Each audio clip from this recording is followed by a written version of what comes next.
राजा हरिश्चंद्र।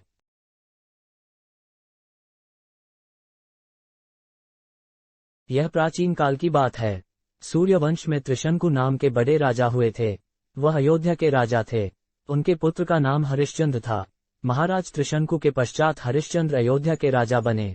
महाराज हरिश्चंद्र सत्यवादी थे। उन्होंने अपने जीवन में कभी झूठ नहीं बोला था। वह बहुत बड़े धर्मात्मा भी थे। वह अपना वचन पूरा करने के लिए कुछ भी कर सकते थे। सत्यवादी और धर्मात्मा राजा हरिश्चंद्र की कीर्ति चारों ओर फैली हुई थी। उनकी कीर्ति देवताओं तक भी पहुंच गई थी। धर्मात्मा तथा सत्यवादी होने के कारण देवताओं के राजा इंद्र का भी आसन डोलने लगा था। इंद्रदेव ने महर्षि विश्वामित्र को हरिश्चंद्र की परीक्षा लेने के लिए कहा। इंद्र के कहने से महर्षि विश्वामित्र ने महाराज हरिश्चंद्र से स्वप्न में उनका राज्य दान में मांगा, तथा स्वप्न में ही राजा ने अपना राज्य महर्षि को दान में देने का वचन दे दिया। दूसरे दिन महर्षि विश्वामित्र जी अयोध्या आए और अपना राज्य मांगने लगे।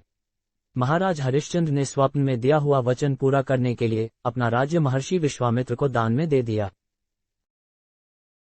महाराज हरिश्चंद्र संपूर्ण पृथ्वी के सम्राट थे। अपना पूरा राज्य उन्होंने दान कर दिया था। अब राजा के पास पहने हुए कपड़ों के अतिरिक्त कुछ भी शेष नहीं रह गया था। महर्षि विश्वामित्र ने राजा हरिश्चंद्र से कहा कि राजा, दान की हुई भूमि पर आपको रहने का कोई अधिकार नहीं है। अब राजा ने तो संपूर्ण पृथ्वी ही दान में दे दी थी, इसलिए वह अपनी पत्नी और पुत्र के साथ काशी नगरी में आ गए। अब आपको लगेगा कि काशी तो पृथ्वी का ही भाग है, तो वहां कैसे चले गए? पुराणों में बताया है कि काशी नगरी भगवान शंकर जी के त्रिशूल पर बसी हुई है, इसलिए वह पृथ्वी पर होने पर भी पृथ्वी से अलग मानी जाती है। महाराज हरिश्चंद्र जब अयोध्या से चलने लगे तब महर्षि विश्वामित्र जी ने कहा, राजा, जप तप और ध्यान दक्षिणा दिए बिना पूरा नहीं होता। तुमने इतना बड़ा राज्य दान किया है तो दक्षिणा में 1000 सोने की मुद्राएं भी दान करो। पूरा राज्य देने के कारण महाराज हरिश्चंद्र के पास अब कुछ भी नहीं था। राज्य के साथ राज्य का धन भी दान हो चुका था। महाराज हरिश्चंद्र ने विश्वामित्र जी से वह दक्षिणा देने के लिए 1 महीने का समय मांगा और काशी चले आए। काशी में आकर राजा ने अपनी पत्नी शैव्या को एक ब्राह्मण को बेच दिया। राजकुमार रोहिता एक छोटा बालक था। ब्राह्मण ने उसे अपनी मां के साथ रहने की अनुमति दे दी। महाराज ने स्वयं को एक चांडाल के हाथ बेच दिया और सबको बेचकर मिली 1000 सुवर्ण मुद्राएं महर्षि विश्वामित्र जी को दक्षिणा में अर्पण कर दी।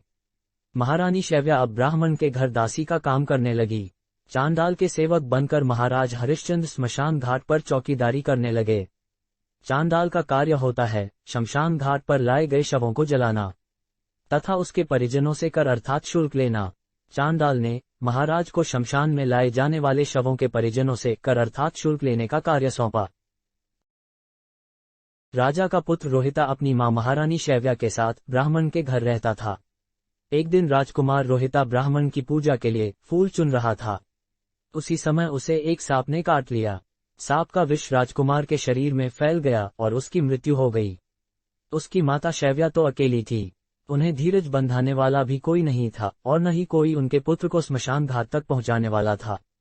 वह वैसे ही रोते बिलखते हुए रानी अकेली रोहिता का शव हाथ में उठाकर उसका अंतिम संस्कार करने के लिए रात को ही शमशान घाट पहुंच गई। वह अपने पुत्र के शव का दाह संस्कार करने वाली ही थी। उसी समय महाराज हरिश्चंद्र वहां आ गए और शमशान घाट का कर मांगने लगे।